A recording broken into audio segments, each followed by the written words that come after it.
Supreme court ने साबिक जज इस्लामाबाद हाई कोर्ट शौकत अजीज सिद्दीकी की बरतरफी का नोटिफिकेशन कलअदम करार दे दिया। चीफ जस्टिस काजी फायद ईसा की सरबराही में पांच रुकनी लार्जर बेंच ने महफूज शुदा फैसला जारी किया। सुप्रीम कोर्ट ने फैसले में कहा कि शौकत अजीज सिद्दीकी की बरतरफी के खिलाफ अपीलें मंजूर की जाती हैं। शौकत अजीज सिद्दीकी को रिटायर्ड जज की तमाम मराद दी जाएं।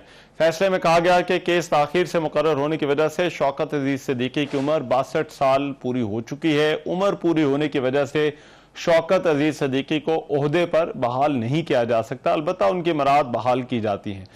अब शौकत अजीज सिद्दीकी जो है वो सबसे पहले जो है वो एडिशनल जज जो है वो तैनात हुए थे, फिर उन्हें मुस्तकिल जज मुकर्रर जो है वो किया गया था। शौकत अजीज सिद्दीकी ने 21 जुलाई 2018 में रावलपिंडी बार से खिताब के दौरान ये इल्जाम आयद किया था कि ISI के एहलकार न सिर्फ अदालती मामलात पर असरअंदाज होते हैं बल्कि अपनी पसंद के बेंच बनवा कर मर्जी के फैसले भी लेते हैं। इस तकरीर में उन्होंने इल्जाम लगाया था कि एजेंसी के एहलकारों ने इस्लामाबाद हाई कोर्ट के चीफ जस्टिस अनवार कासी से मुलाकात करके उन्हें साबिक वज़ीर-ए-आज़म नवाज शरीफ, मरीम नवाज और कैप्टन रिटायर्ड मोहम्मद सफदर को एहतसाब अदालत से मिलने वाली सजा के खिलाफ अपीलों की समाअत जो है वो 25 जुलाई को मुल्क में होने वाले आम इंतखाबात के बाद करने का कहा था, जिसे जस्टिस शौकत सिद्दीकी के बकौल तस्लीम कर लिया गया था। इन बयानात के बाद वजारत दिफा के हवाले से एक शिकायत भी उनकी तरफ से जो है वो आई थी, सुप्रीम जुडिशल काउंसिल में दायर की गई।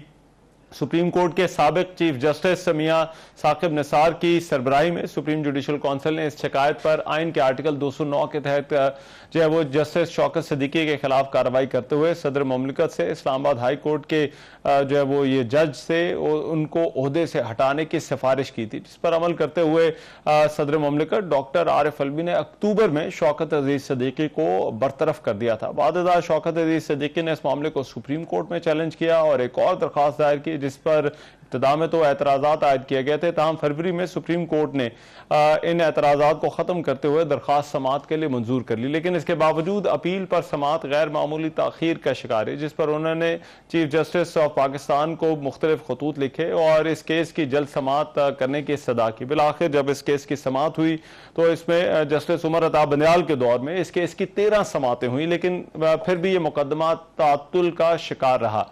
मौजूदा चीफ जस्टिस काजी फायद ईसा की अदालत में इस मुकदमे की जो थी वो पहले समाअत शुरू हुई और फिर साबिक DG ISI lieutenant general Faiz Hameed, brigadier Irfan Ramay, साबिक chief justice Islamabad high court Anwar Kasi और साबिक registrar supreme court Arbab Arif को नोटिस जारी हुए। उन्होंने जो है वो सुप्रीम कोर्ट में जवाबात भी जमा कराए। इसके अलावा जो है वो दीगर नामजद फरीक़ैन ने भी अपने जवाबात जमा कराए थे और फिर 23 जनवरी को सुप्रीम कोर्ट ने इस केस का फैसला महफूज कर लिया था। दौरान समाअत जो है वो हमने बहुत सारे इंपॉर्टेंट रिमार्क्स भी देखे और जो कि जस्टिस काजी फायद ईसा की तरफ से है। बहरहाल फिर ये फैसला जो है वो आज जारी कर दिया गया है, जिसमें जस्टिस शौकत सिद्दीकी को बतौर जज उनको बहाल किया गया और वो जज उनके अपने नाम के साथ भी लगा सकेंगे और फिर उनकी जो मरात हैं वो भी उनको देने का कहा गया है। लेकिन ये एक दिलचस्प केस है जिसमें एक चीफ जस्टिस की सिफारिश के नतीजे में होने वाले एक जज की बरतरफी को दूसरे चीफ जस्टिस ने कलअदम करार दे दिया है। हसनात मलिक हमारे साथ मौजूद हैं, सीनियर रिपोर्टर हैं ट्रिब्यून के, उनसे केस के हवाले से बात करते हैं। हसनात, एक तो ये कि कितना गैर मामूली फैसला है ये, और फिर ऐसा लग रहा है कि ये अदालत ने फैसला तो इस बुनियाद पर दिया है कि शौकत अजीज सिद्दीकी को नहीं सुना गया, लेकिन जो उनके इल्जामात थे, जो तकरीर का मामला था, क्या उस पर इस फैसले का कोई असर होगा या नहीं होगा? जी, सबसे पहले तो ये पाकिस्तान की तारीख में पहली दफ़ा हुआ है कि एक जज जिसको सुप्रीम जुडिशल काउंसिल ने फारिग किया हो और वो जो है वो तकरीबन 6 साल बाद उसको बहाल किया जाता है और कहा जाता है कि अनफॉर्चुनेटली वो उनकी उम्र पूरी हो गई है, वो रिटायर हो चुके हैं, लेकिन वो पर्सन प्रिविलेजेस और सारा जो मराहत हैं वो सारी उनको मिलेंगी। तो ये एक अनप्रेसिडेंटेड था, क्योंकि आर्टिकल 211 में एक बार है कि जो सुप्रीम जुडिशल काउंसिल की जो ओपिनियन है, जो उनका फैसला है, वो किसी कोर्ट ऑफ लॉ में चैलेंज नहीं हो सकता। तो ये एक फाइनल रिपोर्ट थी जिसको सुप्रीम कोर्ट ने ये कह के रिजेक्ट किया कि इस रिपोर्ट में जो शौकत सिद्दीकी साहब की रिमूवल के लिए सिफारिश की गई थी, इसमें जो इंक्वायरी है वो नहीं हुई। तो ये बात बिल्कुल ठीक है कि इंक्वायरी जो है उस वक्त नहीं थी। वजह ये थी कि उस वक्त के जो जजेस थे, जो चीफ जस्टिस उस वक्त के साकिब निसार, वो जल्दी में थे, क्योंकि शौकत सिद्दीकी साहब वो टाइम था जब अगर उनका केस प्रोलॉन्ग किया जाता तो वो chief justice Islamabad high court बन जाते। और सब सारा पर्पज़ ही ये था उस वक्त के जजेस का कि इनको हाई कोर्ट का चीफ जस्टिस ना बनने दिया जाए, उससे पहले इनको फारिग किया जाए। जहाँ तक इनके इल्ज़ामात हैं वो बड़े सीरियस नेचर के हैं, जिसे सुप्रीम कोर्ट ने इस आर्डर में भी कहा है। उस हवाले से सुप्रीम कोर्ट खामोश है कि उन जो इल्ज़ामात हैं उनका इंक्वायरी होनी चाहिए नहीं होनी चाहिए, उस पर कुछ नहीं कहा गया।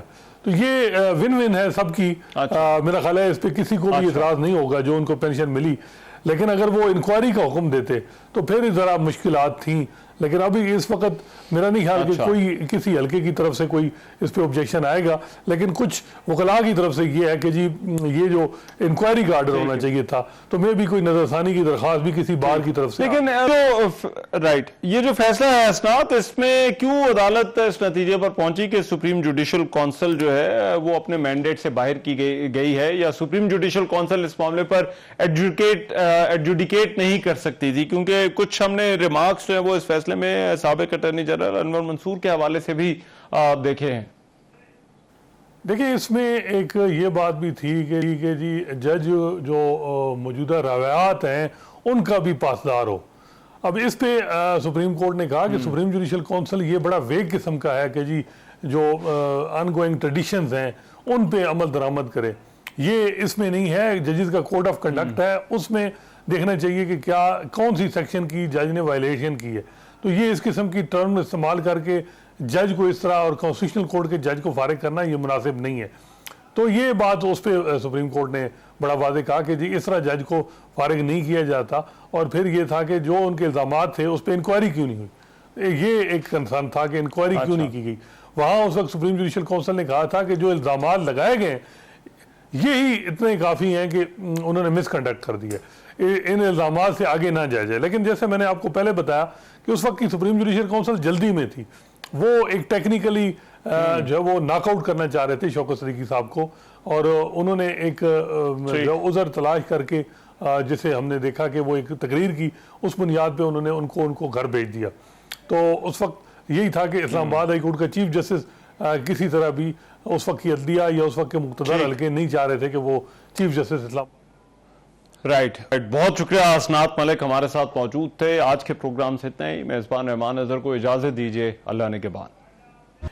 यही इतने काफ़ी हैं कि उन्होंने मिसकंडक्ट कर दिया, इन इल्ज़ामात से आगे ना जाया जाए। लेकिन जैसे मैंने आपको पहले बताया कि उस वक्त की सुप्रीम जुडिशल काउंसिल जल्दी में थी, वो एक टेक्निकली जो है वो नॉकआउट करना चाह रहे थे शौकत सिद्दीकी साहब को, और उन्होंने एक जो उज़र तलाश करके जिसे हमने देखा कि वो एक तकरीर की, उस बुनियाद पे उन्होंने उनको घर भेज दिया। तो उस वक्त यही था कि इस्लामाबाद हाई कोर्ट का चीफ जस्टिस किसी तरह भी उस वक्त की अदलिया या उस वक्त के मुक़्तदर हल्के नहीं चाह रहे थे कि वो चीफ जस्टिस इस्लाम। राइट, बहुत शुक्रिया असनात मलिक हमारे साथ मौजूद थे। आज के प्रोग्राम से इतना ही। मेज़बान रहमान अज़हर को इजाज़त दीजिए, अल्लाह ने के बाद।